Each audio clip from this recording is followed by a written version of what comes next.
So we will call the meeting to order. We have a forum today. We do not have an on-site packet, but we do have an addition to the agenda. Yes, just want to mention about our legislative post audit for cybersecurity. Madam Chair, I move to approve the agenda as amended. We have a motion. Is there a second? Andrew Goldsmith, board member, second. Moved and seconded. Any discussion? Any abstentions? All those in favor say yes. Yes. Anyone opposed, no. Motion carries. Any announcements? We have the minutes from our March 26th meeting in our packet. Take a few moments to review if needed, and if you're ready, take a motion for that.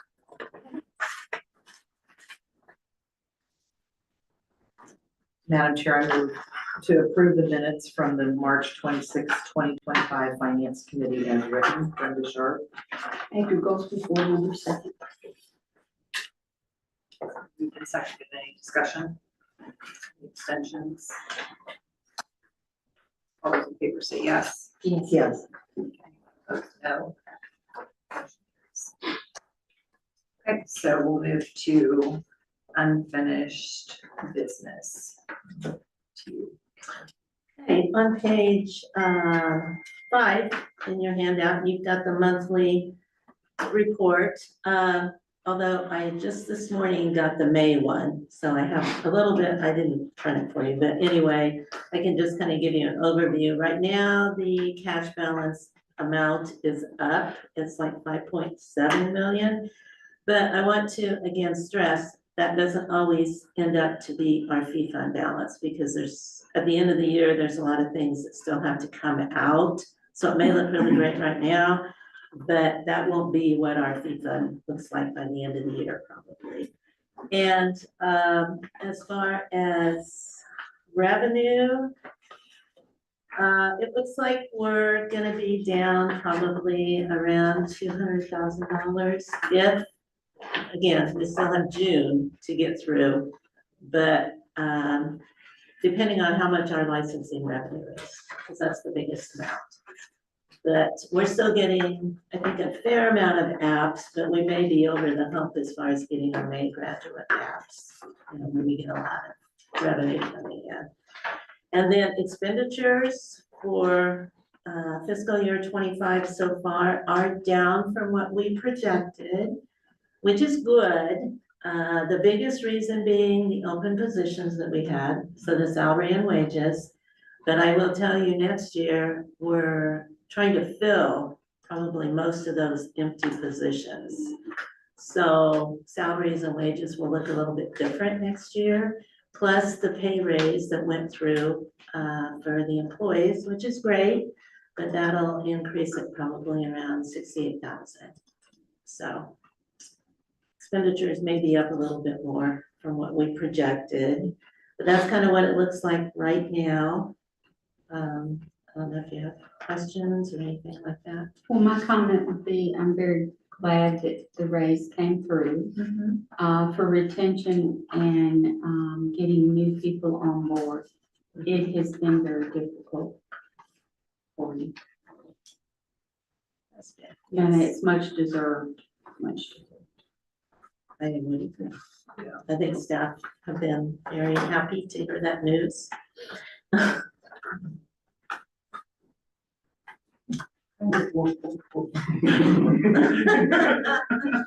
We sure appreciate having all the extra staff as well. Not all the extra staff, but more staff. The position. It's nice to get some of those filled that have been, yeah, that we've really tried for a long time. And it's interesting because, you know, on some of them, just going to part-time instead of full-time has been easier to fill. Now, budget-wise, it costs a little bit more because you have 2 benefits and stuff like that. However, it's been nice to be able to fill some of those. You know, so maybe that's the trick. I mean, that's what we saw with the AAGs, you know, and with investigators too, that some of them were more interested in a part-time.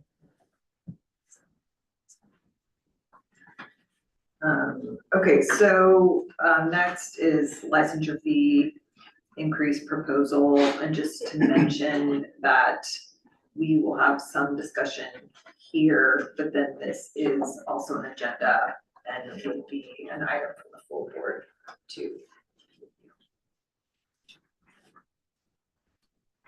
Wanna kick us off here with this? Sure, you have, starting on page 8, Andy and I kind of put together some things for you to think about, some questions, and then possibly some options. Of course, the question is, the choice is up to you all, and then starting on page 10, we did put some data and stuff, because at the retreat, there was a question, how would this look based on consumer price index and all of that? So you have that there, that Andy's worked on and everything, and then, where we're getting close to cap, where we'd be over statutory cap if we raised it by X amount. Because again, when we have to go over statutory cap, we have to take it across the street and get the statute changed. So that's something to consider there. Otherwise, if we can just change it in regulation, it's gonna be probably a little bit easier. And then the projected revenue and expenditures on exhibit 2 on page 11 in there. That's just, you'll see fiscal year 24, the actuals there. And then fiscal year 25, that was the request, and that's what I just talked about. We're probably still gonna be down a little bit, but again, our expenditures won't be what I thought they would be. And part of it is the salaries and wages, part of it is some of the IT stuff. We may think it's gonna be this, but it turns out to be something else that's not as much. Or we don't have to do it this year, we have to do it next year, and we thought we had to do it this year. It gets a little confusing. So it's a little hard to project on some of that, but you'll just see we project probably, roughly a deficit of 150,000, clear up to maybe 200,000. And again, it kind of depends on revenue, because that's kind of hard to project. Hopefully the number of licensees is going to go up, because I know the number of students has went up some. So hopefully that will, but depending on how much more they pass, that says that they can get their license with no fees, that does affect us too, which is how it is with the military now. So we just kind of have to play into that a little bit, and we never know exactly what's going to come down with that. And then exhibit 3 looks at the percentages of license by year, by type. You're going to see multi-state is getting more and more popular, which I would think it would be. And I believe there's 44, 45 states now in the compact. And that's more than was in the compact when we joined. So they do have access with a multi-state license to practice in more states. FYI. And then exhibit 4 is the licensure renewal fees compared to the cap and stuff like that. You will see that when we joined the compact and the statutory caps were adjusted, because we had to have new license types, multi-state. But the board at that point already went and increased the statutory caps pretty good. So RN and LPN, you've still got some wiggle room. APRN, not so much. I think APRN, you only have the option with the maybe $5 for the renewal. And there has been a change in APRN practice, of course. They have full practice authority, the 3 roles, and then CRNAs just this year got prescriptive authority, so that's an expansion of their scope of practice. I think some things to consider.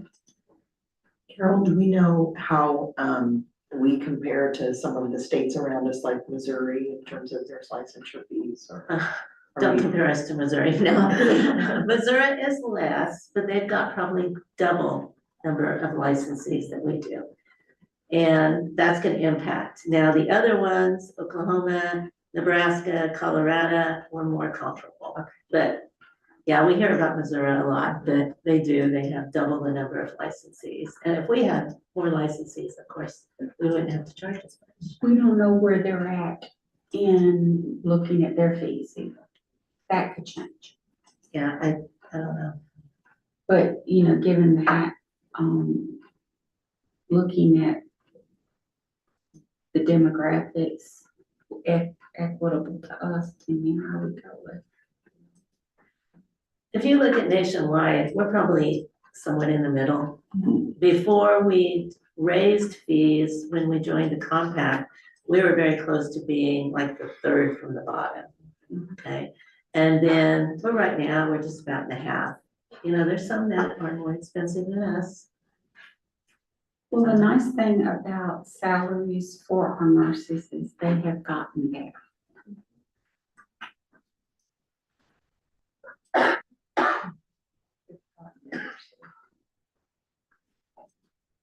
And this is every 2 years. And you might also, take into consideration that some of those boards, 3 of the 4 that surround us are actually umbrella boards. Yeah, So the way that their structure is the revenues go to the state and they get allocated a certain budget depending on what that budget is. So it could go up based upon political agendas and those sorts of things, or could go down, in fact, too. not really fee funded, like we are. We're Yeah. completely fee funded. They would get like state general fund here, and we don't get any of that. We actually give $100,000 a year to the state general fund. And if it was ever, especially for the nurses that are required to have multi-states because of their employers, they might want to address that with their employers since they're required. Some of the employers, I think, pay for it. Exactly. Yeah. So I mean, but if they didn't, Yeah, but yes, I feel like it is something that needs to happen. And, you know, I don't see a problem.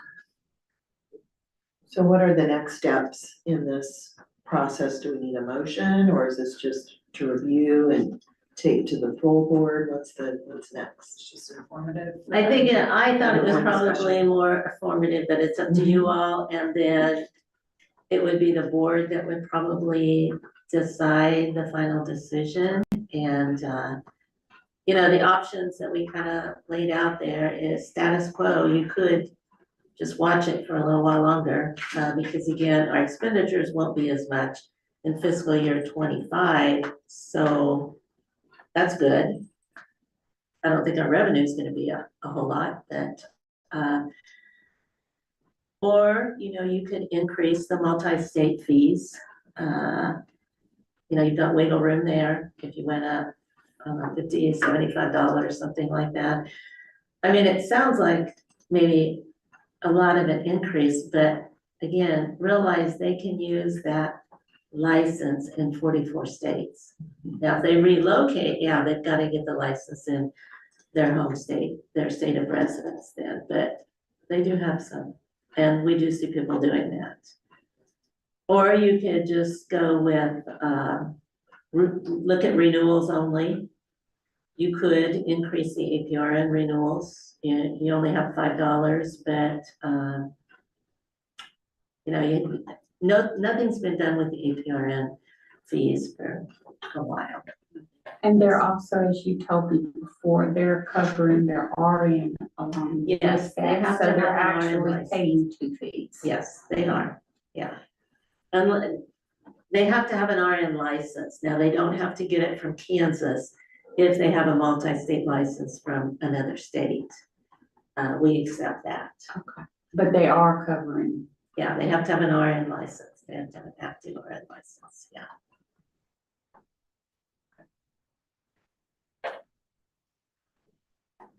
Well, I think it's definitely a good discussion for the full board. I do think it's helpful to provide, to this question, I think everyone would be curious in terms of where we fall as a comparator for our surrounding states. as well.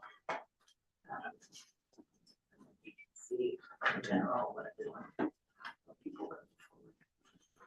You know, and if you want to, you know, like, think on it and wait till September, because then we would have fiscal year 25 completed and all of that. I would know what the, you know, fee fund ended up and all of that, which right now I don't. Right. I think these are reasonable, I just didn't know from a process standpoint if it would be more effective to have this come as a recommendation from a particular committee. It doesn't have to be this one, but to the full board, just so that the board has some confidence that it's been looked at and vetted. I don't have any issues with any of the proposals here. I feel the same way. I feel like, I think this is the right committee. I mean, I feel like. Yeah, it's a revenue issue. Right. Yeah. So, but I do think it makes sense if we, since we're a quarter away from having kind of full picture, to think that we could come up with some clear sort of recommendation from this committee in September based on the final fiscal year. And what I can do, It's just my thought. I actually started looking at all the other states and stuff, so if you wanna see that in September, I can get that in there in September. I mean, I think it would be interesting to know where we fall in general, but to me, more importantly, I feel like where do we fall in our surrounding states? I think it seem to be more applicable for Kansas nurses overall, although people could be working wherever with multi-state, but. so if we, when the board looks at this and decides on a increase or something like that, how fast would that roll over to the nurses?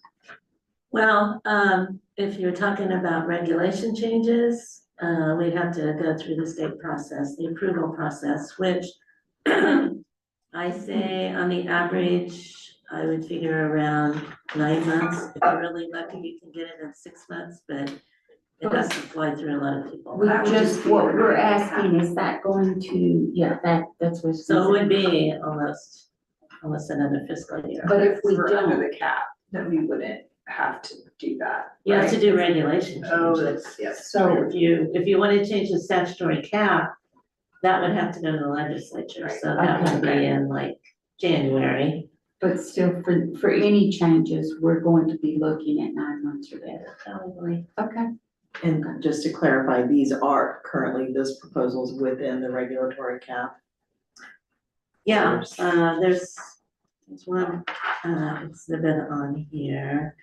There's exhibit 4 on page 11, talks about the fee and the statutory cap. Okay, so you can see like RN multi-state initial, our fee is 125, the cap is 300. So you can kind of see. Well, the reason I ask is because in the investigative committee on Monday, we discussed the potential of reviewing all of the kind of statutory changes that have been on the wish list for a while Mhm. and prioritizing. So I just, if this is tucked in that list, then I just wanted to be sure I understood.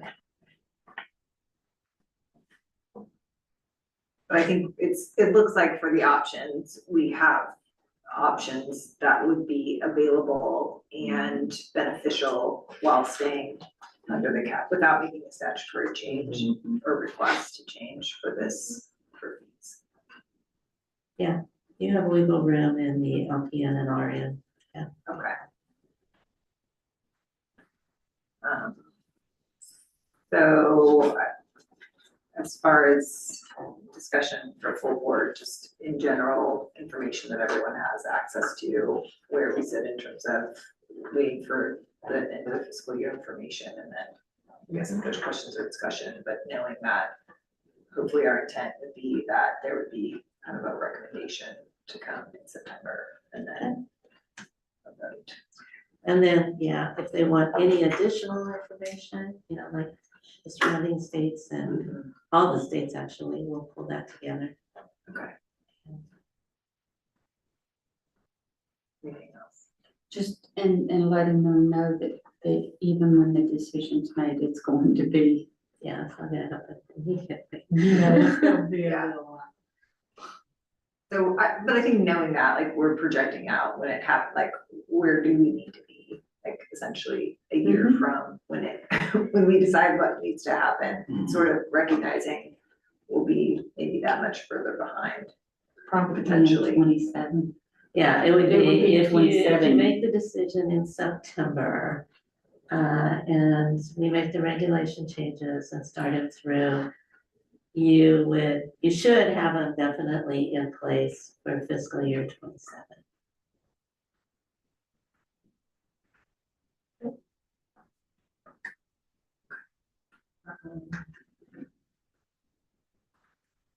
Anything else on that topic? Okay. So the next is the combined statute and regulation review process proposal. And I'm gonna have Andy talk about that, he's been working on this project. Good morning, Chairperson and committee. This is a pretty common sense proposal. I think it's intended to help consolidate both statutory and regulatory review and systemize the process so committees can look at one review every 5 years or so, and if a statute or a regulation has priority, it can always bubble up to that year. As I've listened to the conversation here, I think this can kind of become the backbone for any type of legislative processes that need to happen. That not only do we have to submit, a 5-year regulatory review and say, can we revoke this statute, which all of our statutes are active and need to be kept, or all of our regulations are active. But if we needed to make a change in fees, or if we need to make a change in the statute or regulation, this becomes the system that we can keep that fresh for you and fresh for committees and staff. So I guess, do you have any questions about the process or anything I can do to help you? My only question was, if we did all the regulatory in 20, what is it, 4 or 5, what counts? The one that we just That we finished, just he's did. getting ready to submit that report by July 15th. Right, that will be 25. 25. and Okay, that- so that's our review That year, would so be that's the why we need a starting. 5, okay. That was my question, I was like, oh, well, if we did it in 2023, we're not gonna have to do it again in 2028, right? It's a big thing, yeah. Just wanted to understand what Great our question. start point is, again, we'll be on a 5-year. And you guys have done some excellent base level kind of foundational work. So all of that work that you've done in the last 3 years is a best practice. And that comes back now to each of the committees and the board is, okay, this is what we decided 3 years ago, and it just keeps it fresh for you.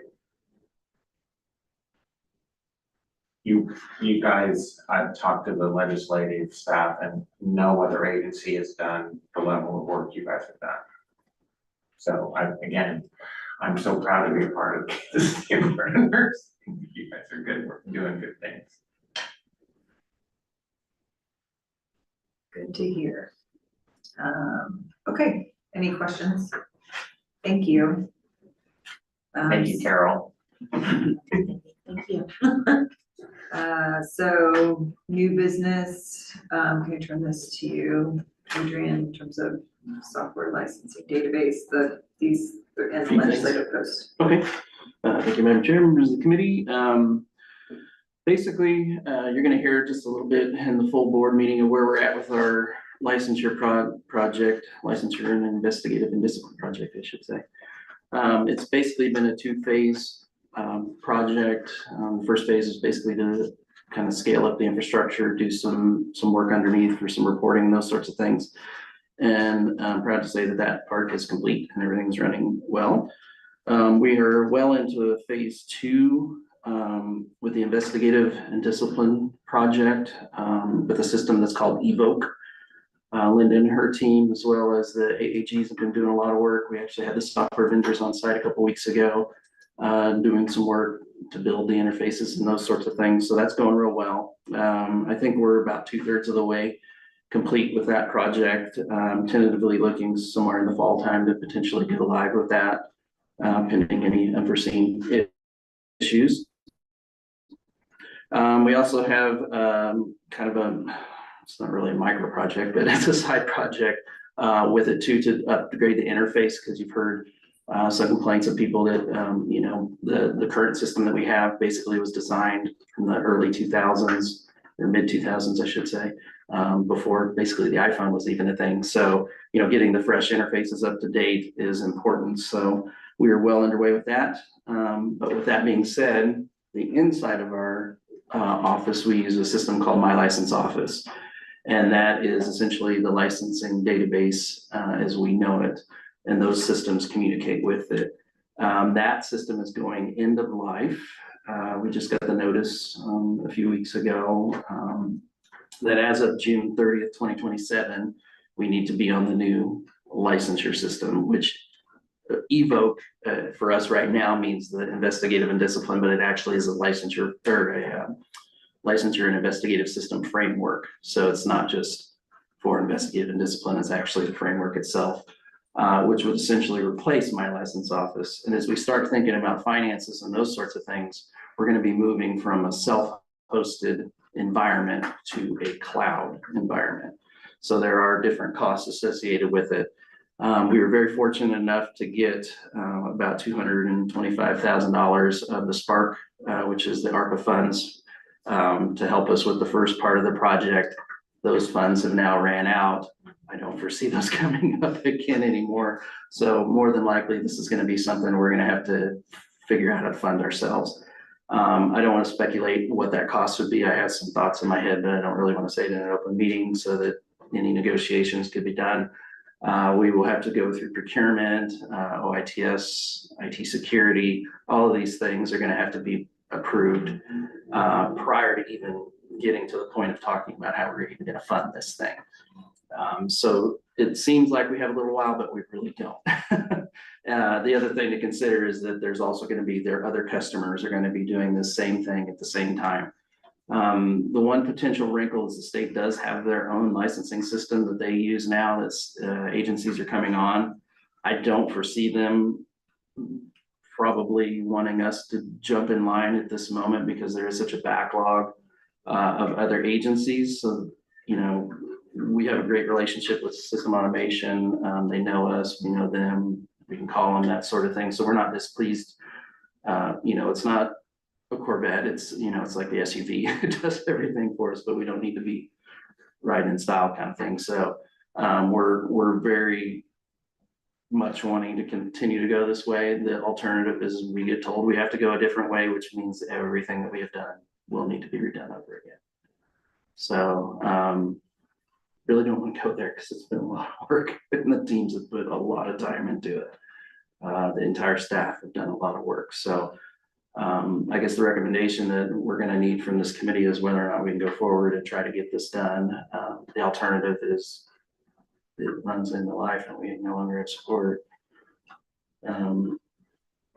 Adrian, when this goes live, is there a board portal so investigative committee members will be able to access that way instead of the current way? Well, we're proud to say that's going to be part of the new upgrade right now. Right. So, And then what about the public facing side? Is this also, does this replace, so when the public wants to see if this individual is licensed and if That's there's any already in. disciplinary next, is that all the same system or is that a that different? is correct.